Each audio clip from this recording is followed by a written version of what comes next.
This story begins with one girl who was behind bars and could only see the glimmer of the moon in the sky. Her hands were shackled and she couldn't move.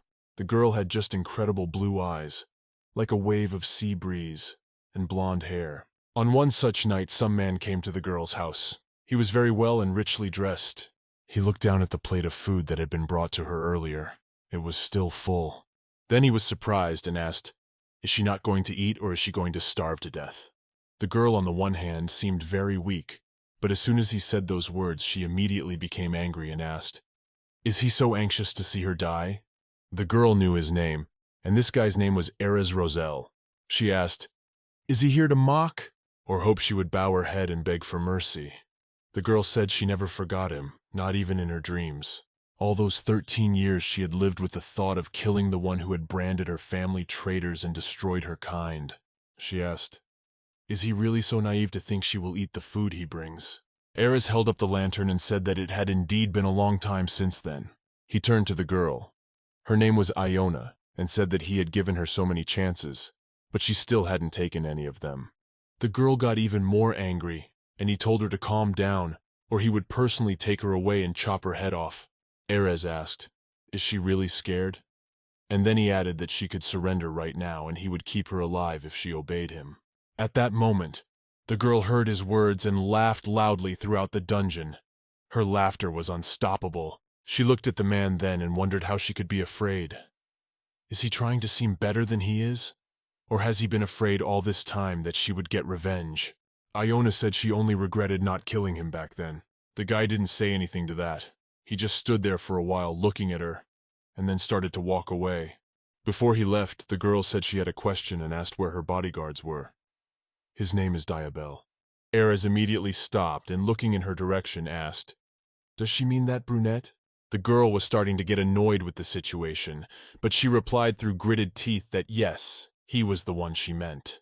Then the guy said he didn't think she needed to worry about him in that situation. And with those words, he left. Iona, who was still holding strong all this time, could no longer contain her emotions. She was very curious about how Diabel was doing. It had been a full 13 years since her family had been destroyed.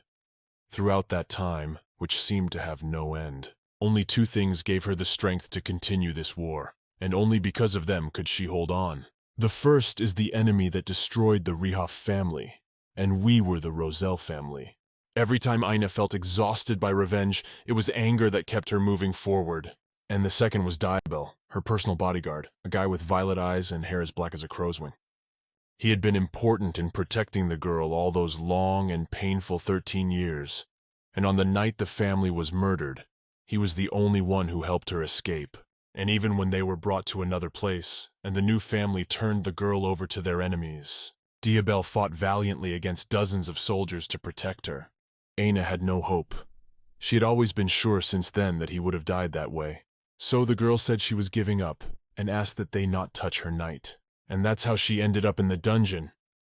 The girl really wants to see him before she dies. Just a glimpse of where he is and if he's even alive. Maybe he's even looking for her.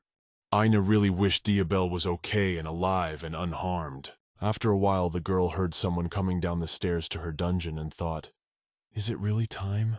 She realized that it looked like she was about to be led to her execution. A man came down to her dungeon, and when Iana saw him, she couldn't believe her happiness, for it was the same Diabel she had missed so much. The man, seeing the girl, smiled happily and said hello to her. She immediately asked if he was okay. She'd thought all along that he was dead, so she asked how he'd gotten to this place in the first place.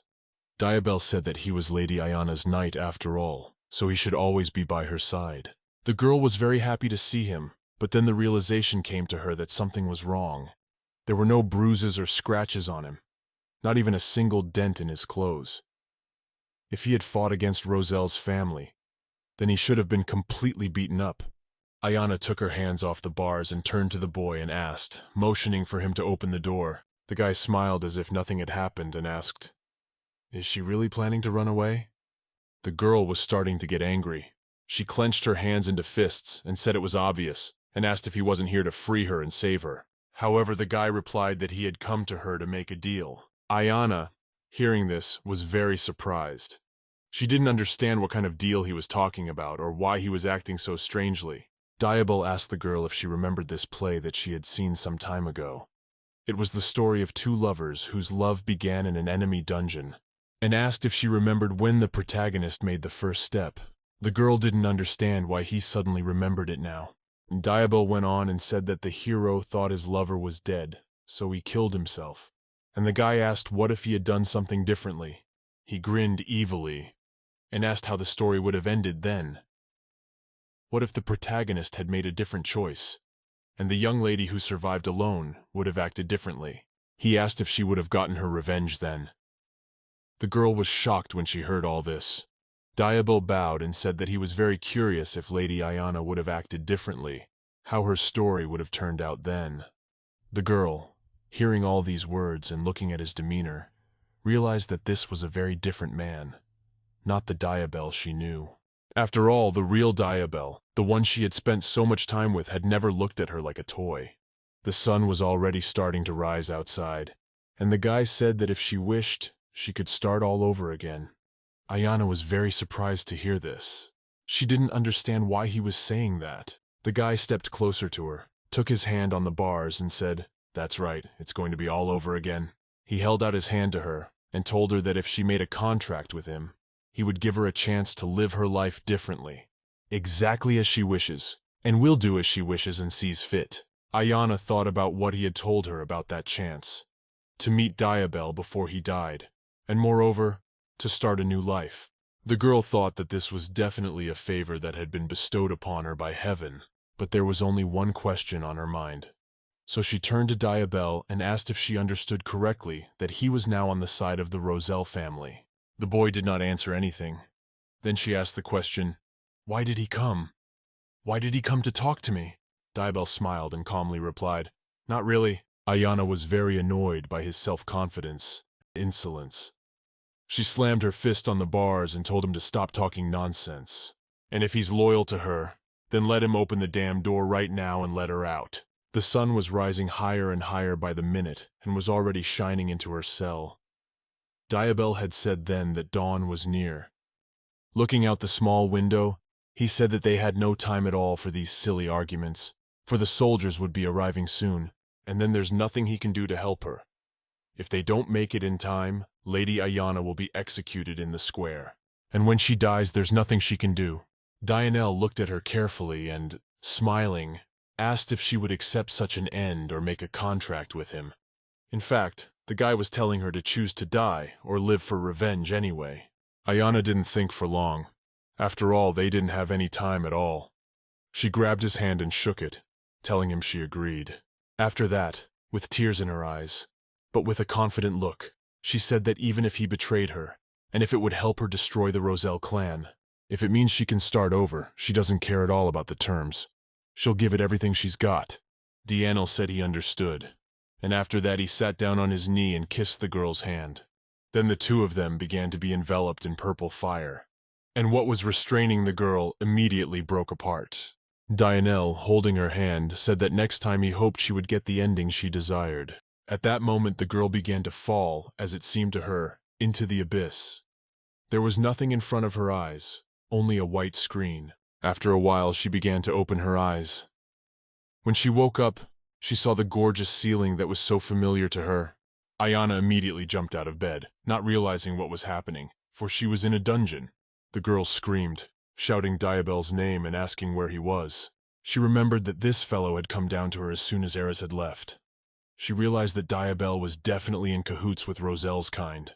But, she thought, it can't be like this. She really wishes that the past Diabel she'd known all these years hadn't betrayed her. After Ayana lost her family, he became everything to her. But for now, it remains a mystery to her how he was able to give her to the Rosellas. After a while, the door to the girl's room opened and a maid came in. She immediately turned to Lady Ayana and said that it was time for her to wake up. The head of the house was arriving that day, so she should get herself cleaned up as soon as possible. The girl, who was still sitting on the bed trying to figure out what was going on, looked at the maid and recognized it was Sophie. The maid who was holding the vase looked at the young mistress and asked why she was so sad. Did she have a bad dream? Sophie was actually the Ryhoff family's maid. but she had died that very night 13 years ago. The girl couldn't believe her eyes. Sophia, pouring warm water for her mistress to wash her face, suggested that maybe she just didn't get enough sleep. After all, she knows it's been a month and her father is on his way back. The maid then took Ayana's hand and began to lead her away, and the girl was surprised that her father was coming. Sophia told her to go to the bowl. After all, when she washed her face, she would wake up immediately and the bad thoughts would go away from her. Ayana wanted to stop her, but the maid stood her ground and said they should show that pretty face to her father. Then Sophia helped mistress to wash her face, and the girl really became incredibly beautiful and fresh. And when Ayana looked in the mirror, she realized that it just couldn't be. This is what she looked like as a child. After a while, Sophia helped the girl get dressed to meet her father. Ayana was wearing a gorgeous yellow dress with her hair neatly styled. The girl, looking at the manner, immediately realized that everything was exactly as it had been in her past.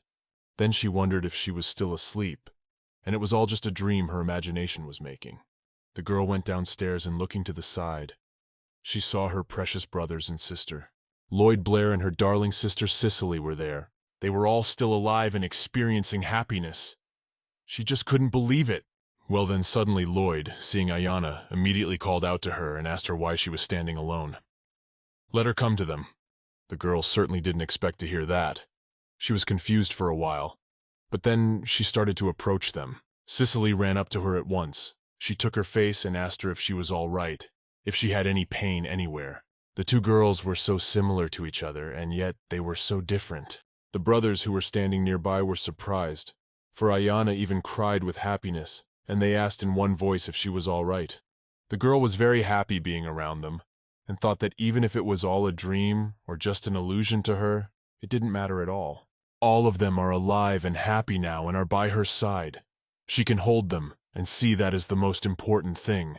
All this time all the servants were making a great fuss because they had to get everything ready in time for the Lord's arrival, and soon the preparations were over. They opened the front door and lined up to meet him. Then the butler who was standing outside shouted that the gentleman had already arrived. And indeed, at that moment, a carriage pulled up to the manor. After a while, a man, no longer young, but still handsome and wearing rather expensive clothes, came out of the wagon. His children immediately ran outside and started cheering. Lloyd went up to him first and told him, "Welcome back." The father immediately asked his son if all was well at his estate and if there had been any absences. And at that moment, Ayana, who couldn't believe her happiness, looked at her father and thought he was fine as expected. Lloyd replied to father that certainly everything was fine, but said he was a little late this time. The man then replied that he just had some questions related to the estate. Ayana was surprised to hear this. She didn't understand what was going on in this conversation. And indeed, this whole scene, she felt that something important had happened this day. When father said he needed to introduce someone to them, A then turned to the guy with black hair and told him to come over. Then a young boy of good physique came out to the children and bowed before the children and said that he was very glad to meet them, and today he would be a knight of the House of Rehaf. He smiled at all the children and told them to take good care of him. And in that moment, Ayana finally remembered that day she had first met him with the diabetic. A month later, the Rehaf clan was completely wiped out by the Roselle clan. The day passed quickly enough for the girl, and soon the sun went below the horizon and it was replaced by beautiful stars. In the evening, the maid came out of her room and wished her good night. The girl thanked her. Ayana wasn't going to go to bed just yet. She sat down at the table next to the veranda and thought. She couldn't remember the last time she'd had such a heartwarming family dinner. She finally had that lost sense of family. Before returning to the past after the death of her relatives, she married Marquis Facito's second son and had a child. But they were never really family to her. When her family was killed, Roselle's clan immediately discussed it. It worked out great for them. One married a commoner, but since she wasn't of his status, it was no good. The second son of the Facito family, a real scum, was married to a girl from a disgraced noble family. A young girl intervened in their conversation and asked, "Is this really the man who beat a maid to death on his estate?" As soon as Ayana got married and came into their home, the father of the family forced her to have a child. It was the only thing they thought she could be of use to their kind. That was the girl's only value to them. They wouldn't even let her go out. Her husband's mother said that if she even lifted a finger from the estate, they would quickly put her in her place. There was no love or hope in that house, unlike her own home. When the girl did manage to get pregnant, they called a doctor. After examining the girl, the doctor denied that there was a possibility of stillbirth. If they tried to save the child, they would jeopardize the mother's life. But when they found out there was a boy in the womb, the man told them to save the baby in that case. It was ironic, of course. But even in this situation, Ayana hoped for the best. Her husband, fiancé, she couldn't stand him. But just for the sake of her son, she was staying. She thought that if she loved the baby, she could survive this hell. He would be her ray of hope in the dark days. However, her foolish hope quickly faded, the only thing that kept her afloat in all this madness. There was one person who ended up betraying her at the end too. He was a diabel. One day he said he was going to kill her fiancé and offered to run away together, anywhere. He was ready to make her life so much better, to protect her no matter what, even at the cost of his own life. That's when Ayana decided to leave their home after all, and run away with the diabetic. Apparently when they ran away from the family that protected them so much, Roselle's clan gave them no peace and tried to kill them. And the girl thinks that if it wasn't for the diabel, she would have a much harder time dealing with everything. Even though their lives weren't worth a dime, that was all in the past now. Now she wished that Diabel had died in agony. It made the girl angry to even think about him. She realized that she didn't have time for all this sentimentality. There's no way Ayana can miss this opportunity. She must do what she came into this world to do. A few years later, a terrible epidemic swept the country, and almost the entire Facito clan died a painful death from this contagion. And after the funeral, all the power in the house went to the girl, because her son was too young. And that's how Ayana became the head of the Facitas family. Then it was time for her revenge. All that suffering for a sweet moment of vengeance. Roselle's family also learned of her situation, but couldn't attack so quickly. From then on, her life's purpose was only revenge. Murder, plans, rivalries, war. From that moment on, it was all her life. And now she is back with the family she missed so much all those years ago. The family she couldn't imagine her life without. The girl has been given such a great chance, so she will never let them die again, no matter what. Whatever happens, Ayana will prevent the Roselle attack, which will happen in a month's time. And in order to make that a reality, she needs to finish one thing. After a while, a man came into her room. He turned to the lady and asked if she had called for him. Ayana told him to come through. It was a diabel. The girl turned to him and asked if there was anything he wanted to tell her. The man got a little nervous and asked what she wanted to hear from him. Ayana replied that she felt like she had traveled back in time thanks to his contract. And it was definitely not a dream. Such a thing was simply impossible for a normal person. That was for sure. So the girl looked at him carefully and asked in a serious voice who he was. Diabel didn't even hide his evil smile. He started walking towards her and said that he was a knight who served the Rehab family. Her faithful protector, as well as admirer, the hero of her tragedy, is the devil himself, Diabel. And at that moment the boy's eyes, which had been bright purple before, turned red in an instant. The devil is an evil being who redeems and corrupts people and gives their souls to destruction.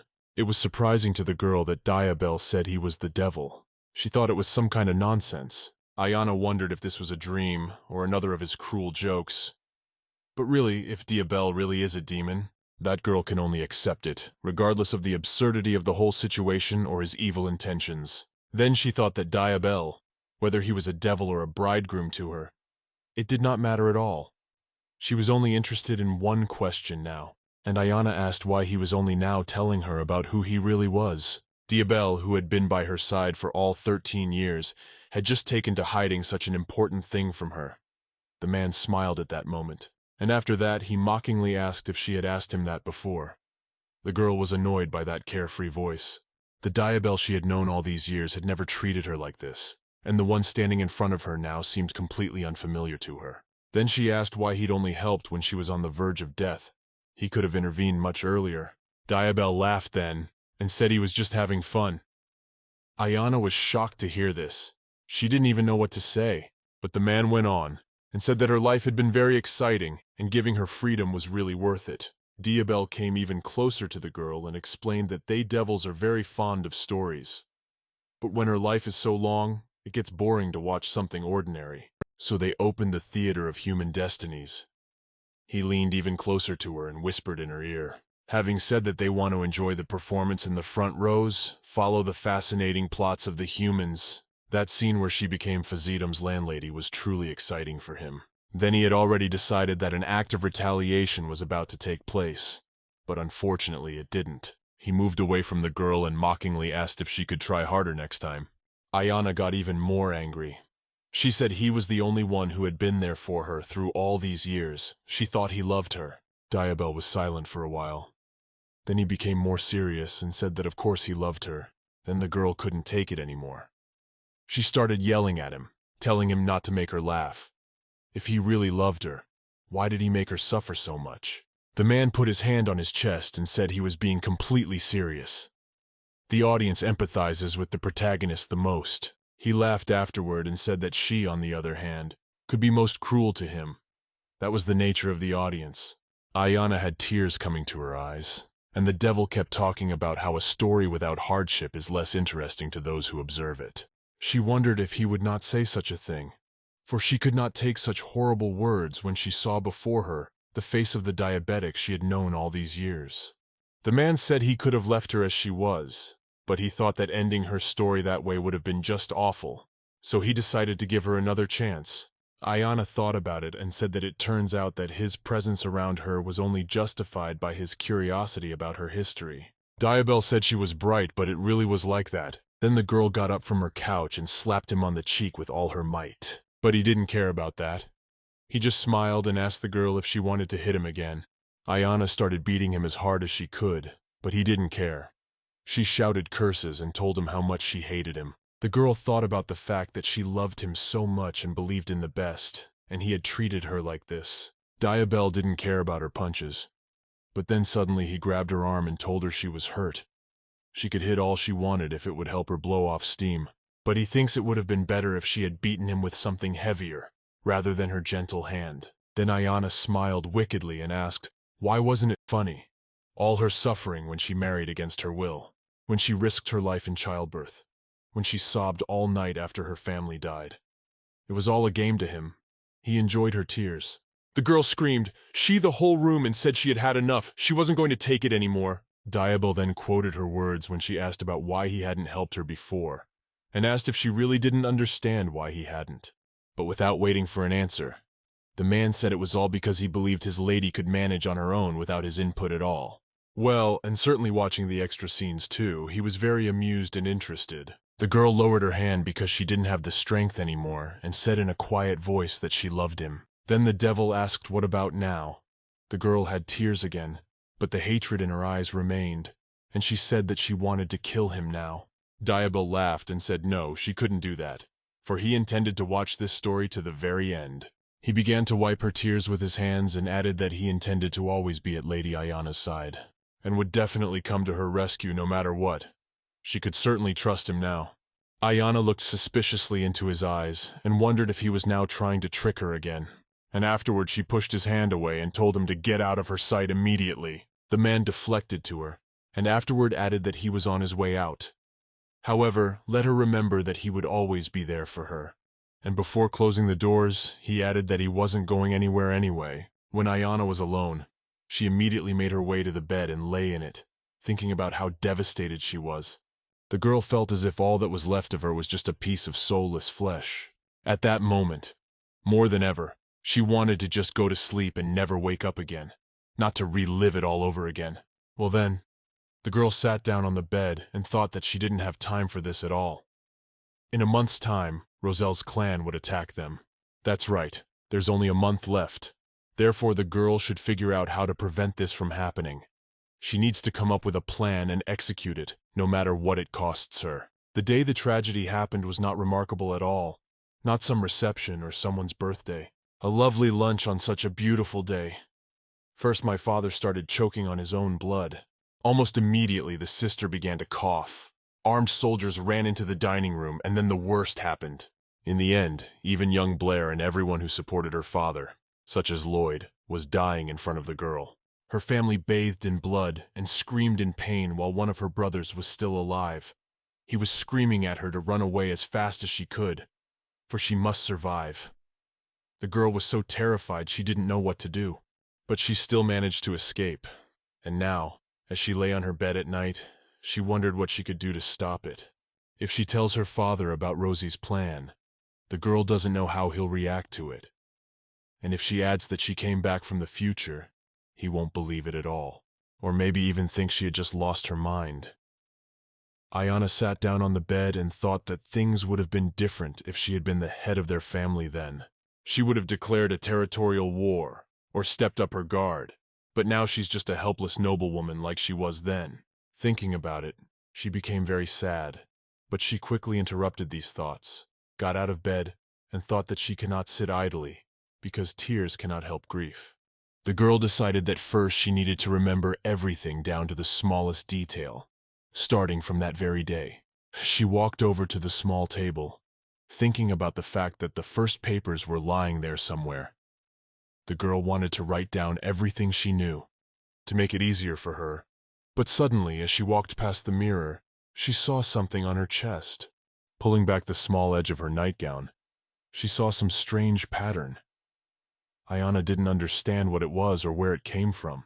So that's how it ended up being for 2 days. It was a sunny morning, which meant the girl had to take a bath. Before taking a bath, Sophia brushed Mistress's hair and said that the new knight who had arrived at the manor was simply handsome. Ayana was surprised and asked if she was referring to Diabel. The maid replied that yes, some say he is much more handsome than the other knights. The girl turned and smiled back at her, and she thought to herself that he did have that trait. But it had all turned out to be a game in the end.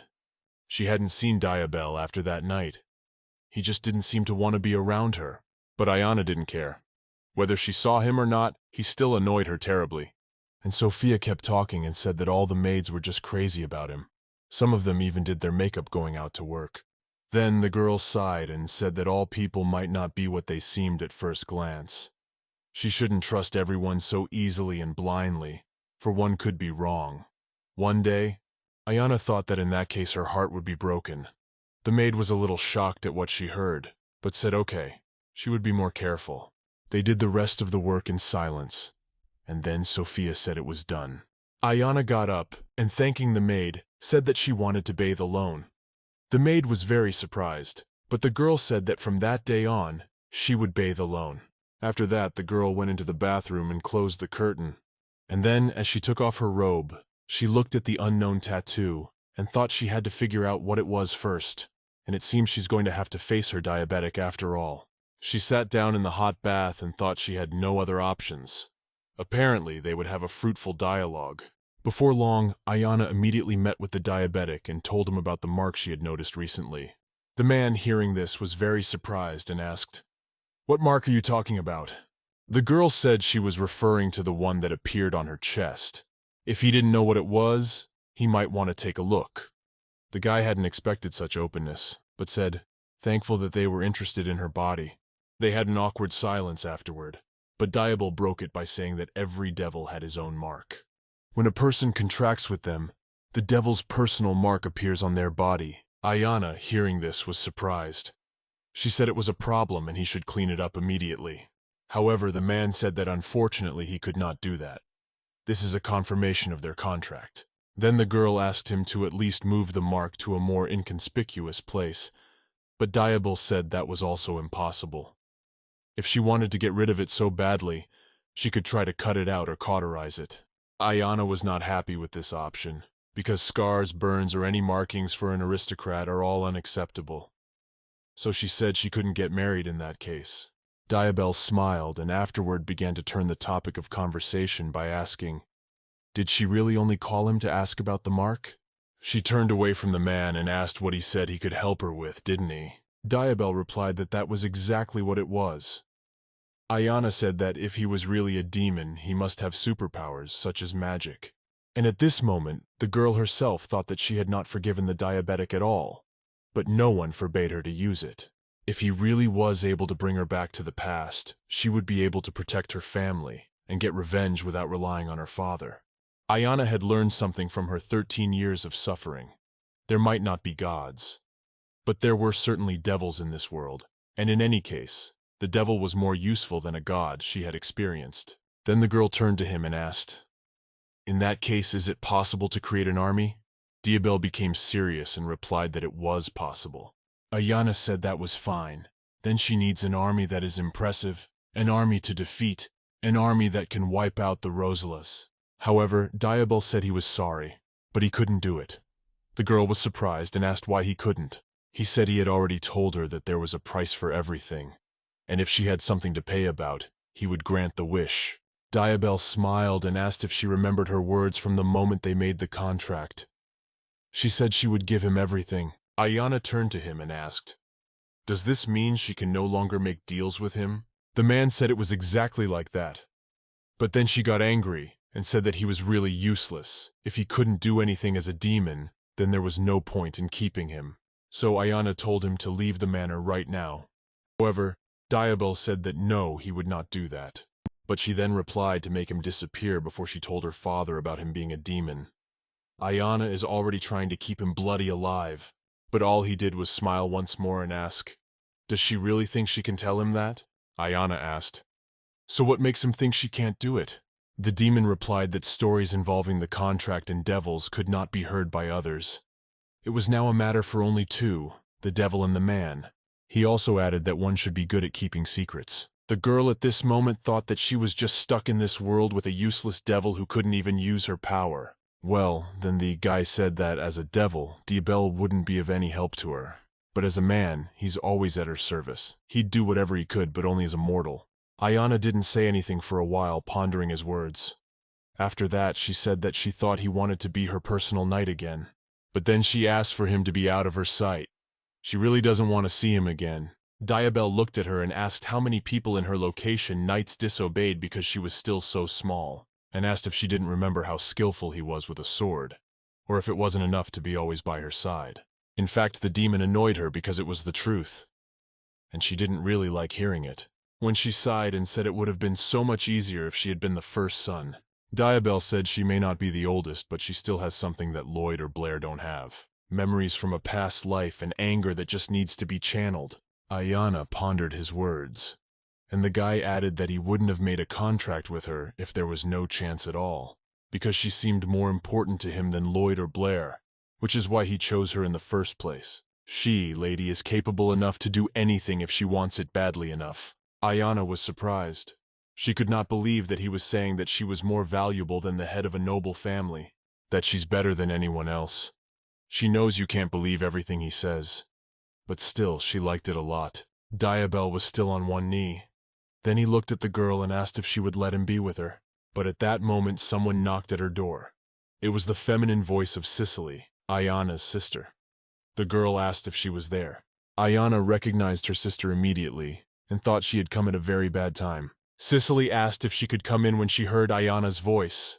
The girl replied that of course she could come in, and at that moment, she herself thought that it would be simply marvelous if the demon disappeared at that moment, but then tried to calm herself down, because it would be worse if Cicely thought something was going on. That's when the girl entered the room.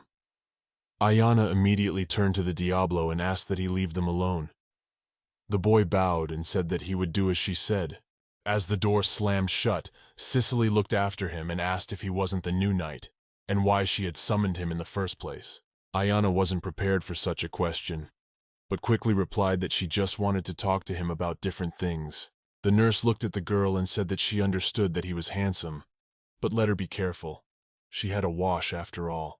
Ayana was shocked when she heard this, for she had completely forgotten about such an important event. Before her family was destroyed, she had a fiancé. He was strong and caring. Ayana was very happy at the time, feeling like the protagonist of a novel. That's why she didn't worry about her sister. She was upset that she would have to prepare for her engagement as well, but then she told Cicely that she would certainly be more careful. After that, they sat down on the sofa, and Cicely said that she wanted to know if the dress was ready yet. Ayana, taking a seat next to her, was very surprised and asked what dress we were talking about.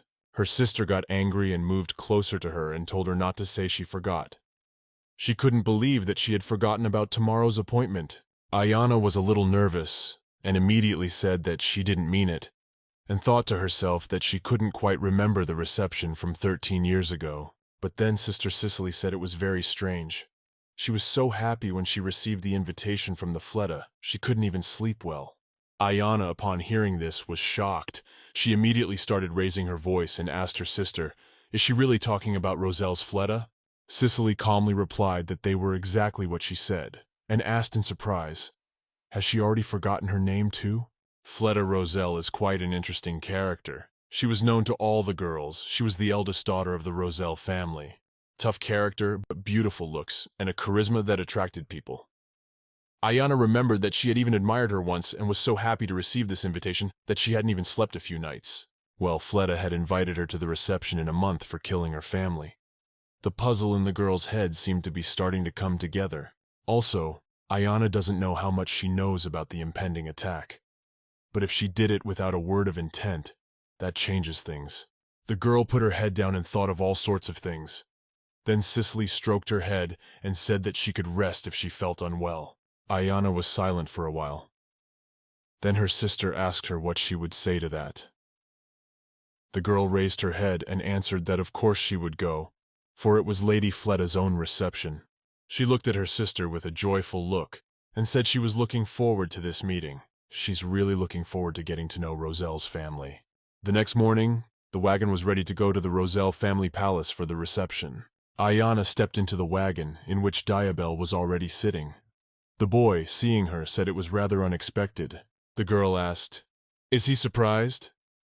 Diabel said it was strange enough that she had decided to take him to the reception as a chaperone, and asked, "Has she decided to show mercy and forgive him for all that she has done?" And at that moment, he looked at Ayana, who was incredibly beautifully dressed. The girl replied that it was a dangerous place, so she had no choice but to take him with her.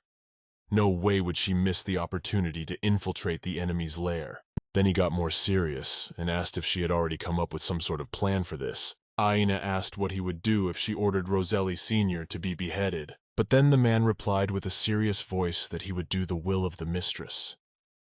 The girl was surprised. But then she said that of course she wouldn't ask such a silly thing, but Diabel still insisted and asked after all what she was planning then. Ayana replied that she needed something that her father would believe. The girl said that she had always been very curious to know one thing. So why did the Rosellis attack her family? They fought for 13 years, but the girl never knew the real reason for this feud. And the one voiced by Ansgar, the head of House Marizel, was so unconvincing, some silly trifle. Diabel said that some said that Ayana's father, William, had attempted to assassinate the king himself. But that was what he had heard. Casimir Calbrace is a wise ruler. But initially he had no claim to the throne, right up until the crown prince and the previous king passed away unexpectedly. His ascension to the throne wasn't exactly ordinary. Diabel thinks everyone in the kingdom suspected him of those deaths. Some even claimed he was guilty. Assessment: he assumes that the rumors dispelled themselves after a couple of triple executions by him. Ayana replied that her father had always been loyal to the royal family. Such an explanation for what happened was just the ravings of a madman. It was just an excuse. She thinks Ansgar had some other motive. The boy hesitated and asked, "And what is the motive then?" The girl replied that she had 3 versions. Both of their families had been loyal to the previous lord, and vied for power when the current king ascended to the throne. The family's position under the previous one had become meaningless, and because Roselle's kind wants to do everything to stay as powerful as they are. The first version is that Ansgar may have persuaded the king to deal with potential traitors, and promised him that he himself would dispose of the enemies, including their kind. In that case, he would have made a good impression on the king. The second version is what he might have done to take away the Rehov family's wealth and strengthen his position. Diabel said that if everything she says is true, then why was it her family that was under attack? Ayana said that a third version comes from that. Since her father was an advisor to the previous king, it was easiest to make a traitor out of him as well. And since none of her brothers had married yet, it was easy to get rid of them. However, the girl looked out the window and said that these were just theories. Nothing more and nothing less than that. But then Diabel smiled and said that either it was all done for personal reasons, she doesn't know for sure. The girl looked at him in surprise and said that he was probably right. He, Scar, had decided to kill her whole family for fun. And in that moment, the girl thought that was why she tactilely wished to avenge her kin. And that's why she didn't realize that Diabel had been helping her all this time for fun. Then she said it was normal for him to think that way. After all, he was doing the same thing to her. The guy smiled and asked, "Is she disappointed?" Ayana replied that in order to be disappointed, you have to expect something again. Diabel laughed and said that if that was the case, good, he would keep that in mind. Ayana thought about it for a moment. She didn't know if it was her imagination or not, but she must have some feelings for him. She knows he's a demon, of course, but she feels safe around him. She couldn't understand why he was acting so good-natured. When she decided that maybe he was just playing with her to somehow diversify his life and plot. After being silent for a while, Diabel replied that he could safely say that he wouldn't disappoint her again. And this time he would show a great story, and all she has to do is help him. He also said that in that case, there would be no feelings involved in the story. After a while, they finally arrived at the estate. As soon as the girl entered the hall, she immediately looked around and peered at all the guests present. But when she didn't find the person she was looking for, she thought that Fleta probably hadn't shown up yet. Ayana eyed all the guests suspiciously. She wondered where this girl could be. But at that moment, she heard the squeaky voices of the girls shouting her name enthusiastically. The girl had to smile falsely to keep herself from giving in. And curtsying, she asked how they were doing. The girls came closer to her, and one of them said everything was great for them. Honored to see her at Miss Fleta's reception. In truth, Ayana had no idea who it was. She couldn't remember the people she'd last seen so many years ago, and she hadn't even met them much. Well, then the girl shifted her gaze to the guy behind Ayana and asked who it was she had arrived with. Ayana looked at the Diabel and said he was her knight. The man greeted the lady and said his name. Then the girl whispered and said that compared to her subordinates, he looked simply gorgeous. She even thought he was an aristocrat. At that moment, Ayana thought about the fact that she actually thought he was from high society herself. He'd started working for her because his mouth had fallen into disrepair. Maybe it's all just another lie because he ended up being from the devil. If you think about it, he's charming, knows how to present himself, as if he was made to be the center of attention. Ayana thought his behavior would play into her hands, so she apologized to the girls and said they would talk next time. Then Diabel was about to say that he would go too, but the girl said that he should not leave the lady alone, for it was bad manners. But the man asked in surprise what about her then. But Ayana said that her little girlish affairs were not his concern and asked if he understood her. The man understood what she was saying and what she wanted to do, so he replied that of course he understood everything. The girls who were left talking to the diabetic were sure she had headed to the ladies' room to powder her nose, and the man thought she was going to have to entertain them again. Then the ladies began to ask him to stay with them and talk some more. Ayana approached a maid who was just passing by and asked where the restroom was. The girl smiled at her and told her to follow her. When Ayana was alone, she thought that since Fleta Roselle hadn't arrived yet, she shouldn't waste her time. She began to explore the estate and decided that she needed to find something to convince her father right away.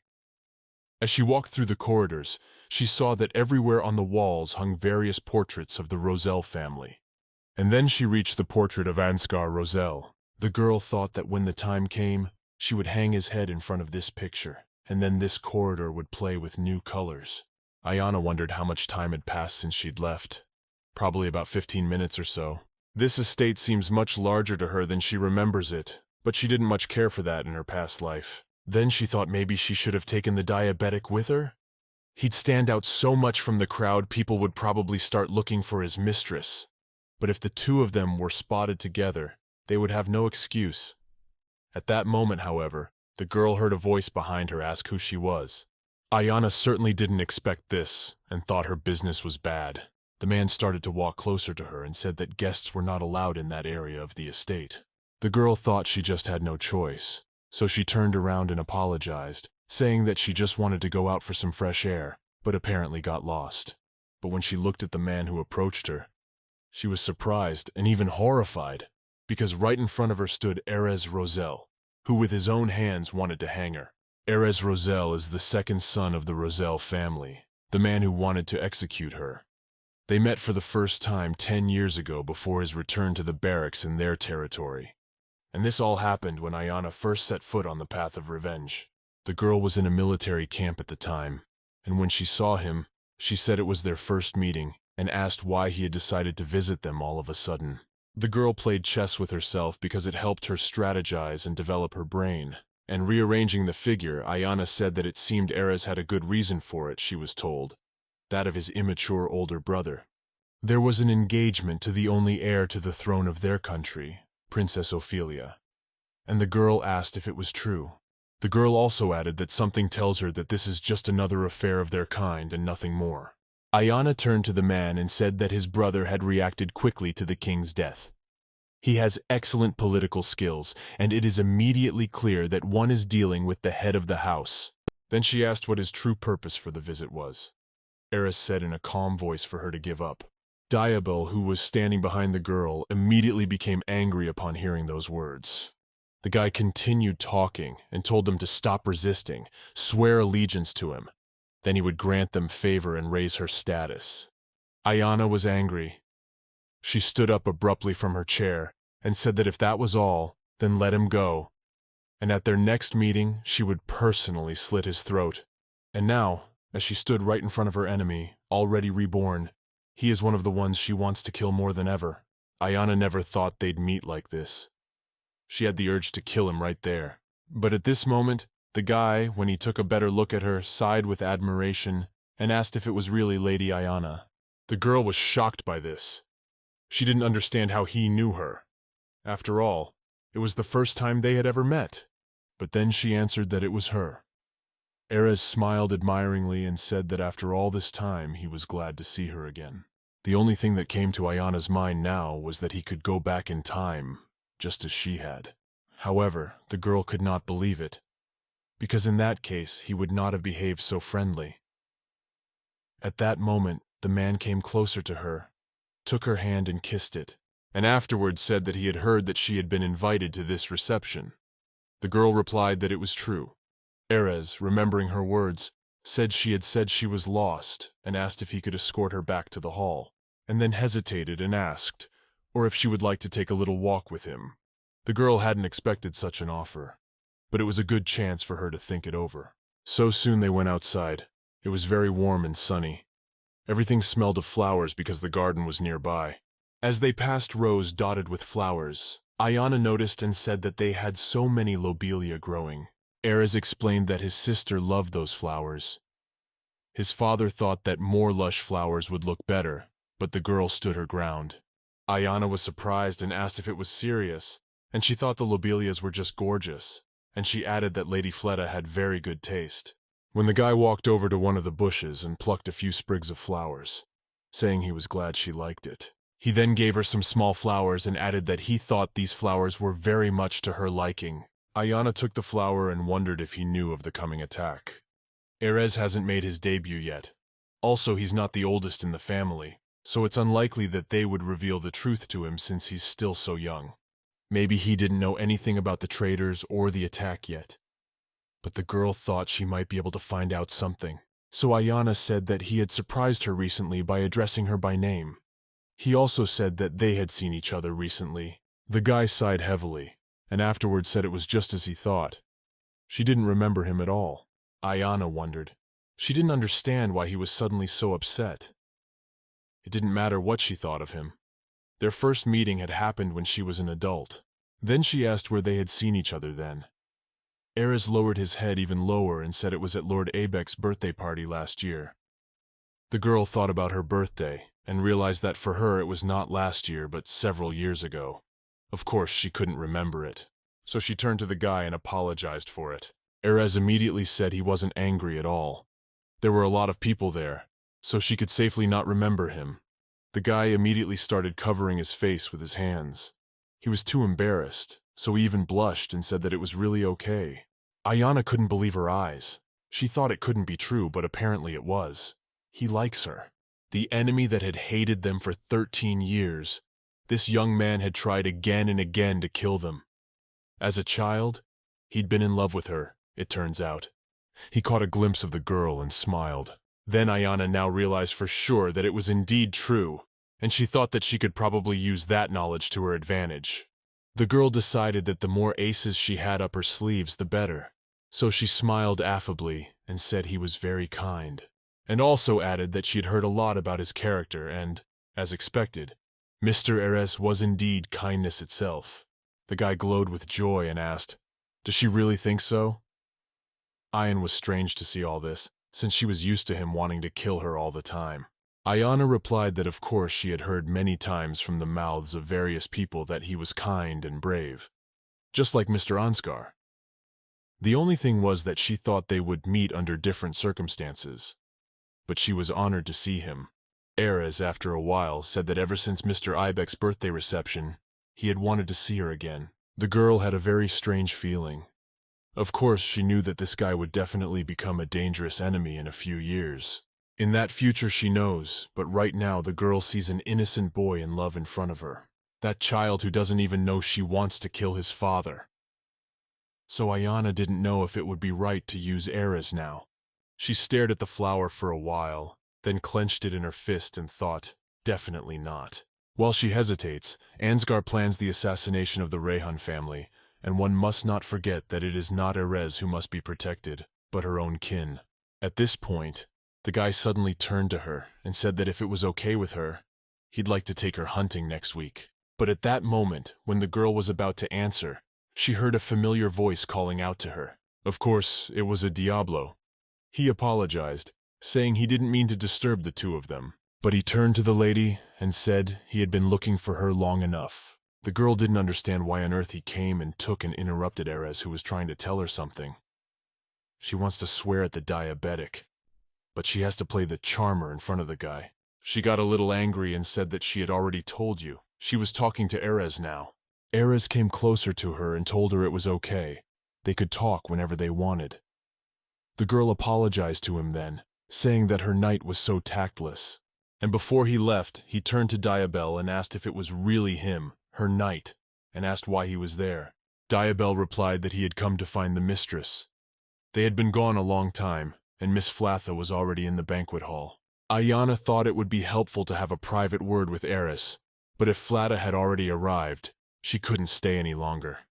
She would have to go back, Erez said, holding his guest back that much. And afterward he suggested that they return to the banquet hall together. Then she said she enjoyed talking to him, and thought that was the end of their interaction with him. And so, after some time, they returned to the banquet hall, where there were already a number of guests who had recently arrived. As soon as they entered the hall, Flatha's attention was immediately drawn to them. She turned to Miss Ayana and said to her, "Welcome," and added that she noticed that she had come along with Erez. When she said hello, she told her that it was a big part of it for her to meet Miss Flatha and apologize for being late. But at that moment, the guy who was standing next to her blurted out that it was because he had stopped her and apologized to his sister. Ayana thought at this moment that this girl, on the contrary, seemed the same as in her previous life. She thought Flatha was dead, but she doesn't realize then where she was hiding. In her place, the girl would rather kill herself than sell herself to some man in order to survive. She thought it was very good that she had slapped her then, even though her reputation in the community had plummeted. At that point, Flatha said she understood and hoped Erez wasn't bothering her too much. Ayana bowed and said no way. They even had a very good time. And she thought to herself that this time she had decided to talk about her feelings, not her brother. The girl was silent for a while. Then she said that she had heard some very interesting rumors and asked if she was engaged to Mel Abek. At this point, the ladies who heard this immediately started congratulating Ayana and asking her when she is already planning her wedding. The girl replied that they hadn't discussed it yet, and thanked them all for the congratulations. Ayana had been hiding the facts of their engagement, but it had all gone wrong in the end. She didn't understand why Flatha was suddenly talking about it, what she was up to after all. But at that moment, a girl intervened in their conversation and said that she thought the next reception had not yet been scheduled, and asked why not have Miss Ayana be the one to organize it. The girl, hearing this, was shocked, as was everyone present. The ladies immediately started talking loudly. They congratulated her again and said they were very jealous. One of the ladies even said that she couldn't believe that Mrs. Flatha herself had offered to organize the reception for her. because it was such an honor. Ayana at that moment remembered the event that had happened shortly before the attack. The death of her family and the shock of the attack had made her forget it. With the Reich family's security, it was impossible to take over the mansion in such a short period of time. There were probably already soldiers of the Roselle family hiding there. And if that's true, the girl doesn't know what their plan to infiltrate the estate was. The scattered memories finally came together in her mind. The girl thought she was a real idiot. If someone were to infiltrate the reception that Flata had assigned her to organize, that person would surely know about the intrusion. Ayana was already starting to get angry, but she needed to hold and play her part, so she smiled and said she was so glad. She also added that Miss Flata should definitely come. She decided that she would show her what she wanted to see. Flata at this point opened her fan and said that of course she would be more than happy to come. But then she added that she had to go now, as she had others she hadn't had time to greet, and also wished Ayana a good evening. At this point the girl thought she was just an idiot. She probably thought she was playing with her, but it was actually her playing with Flata. What she wanted to do to her family, Ayana will never allow and will repay all her wrongs, will not allow new fingers to touch her family. After all, that's what the girl came back into her life for. And so, as Flata left, Erez, upset to the point of tears, approached her and asked if she was engaged. Ayana replied that yes, she just didn't want him to know because the engagement had only recently been finalized. The boy had tears in his eyes. He couldn't even answer that. But after that, he made a fake smile and asked me to accept his congratulations. Erez then turned around and started to walk away, saying that he had unfinished business, and adding that he hoped they would see each other soon. People immediately began to whisper about what had happened, and the girl herself thought that surely this situation was also problematic, and needed to be resolved somehow. After some more time, the guests began to disperse. Then Diabel came up to the girl and said that the reception was beginning to come to an end. Then he added that about their original purpose, and asked if she had found what she wanted. She had hoped to find something in the castle of Roselius. Ayana smiled wickedly and said that of course she had counted on it, and eventually found it. Diabel was surprised and asked what proof she had that the Roselli family was planning to attack her soon. But the girl said no, she wasn't looking for proof at all. She was looking for something else. But at that moment she turned to him and turning said that their words should match. She returned home afterward, and met her father in the morning. William was shocked to hear from his daughter. He said he thought he had misunderstood her a little. However, the girl said he got it right when she wandered into the Emina, and there overheard Ansgar Ruzel talking to one of his subordinates. He said that in a month, on June 13th, they were planning to attack the Rehav clan, and this conversation was definitely about attacking. William was shocked. He said it was unbelievable. They had some disagreements with the previous king, of course, but they never came to anything. There was a minor quarrel, but there is no record of animosity between them. William has no reason to doubt his own daughter's word, but she may have misinterpreted words overheard inadvertently. Ayana looked at her father and thought that apparently he didn't quite believe her, so she should try harder. It was then that the diabetic spoke. He apologized for interfering with the resource of the conversation. But turning to Sir, he said that all that his daughter had just told him was pure truth. The boy even got down on one knee to be sure. Then William was very much surprised and asked, "Did the devil also hear that conversation?" The boy said that yes. When he ventured to escort the lady out, according to what he had heard, there would be about 20 armed men there. They planned to send food and create a fuss, thus getting away with it. William was shocked, but he didn't say anything.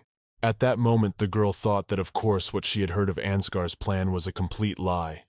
But these events were true, which she had experienced 13 years ago in a past life. She could no longer use the devil's power, and wondered if she could convince her father to gather their full power in that case.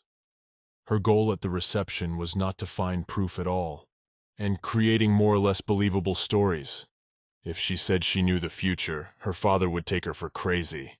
But when she says she heard it from Ansgar's mouth in his own castle, her father is sure to take an interest in the matter. If she was the only one to tell him, William would be suspicious. But if there are 2 witnesses, that changes. William, after a while, thought about their words about poison put in the food. and said that it meant that there was a traitor among the servants. Ayana was immediately overjoyed. She realized that her plan had worked, and he believed it. Diabel spoke at that moment, saying that was why they had to be on standby. When she looked at him, she saw a face that studiously hid surprise, a slight blush, and a voice muffled with excitement. To everyone, he looks like a young and inexperienced knight who inspires confidence. Then the girl thought that he was a very good liar after all. And if Diabel lied to her again, there was no way she could tell.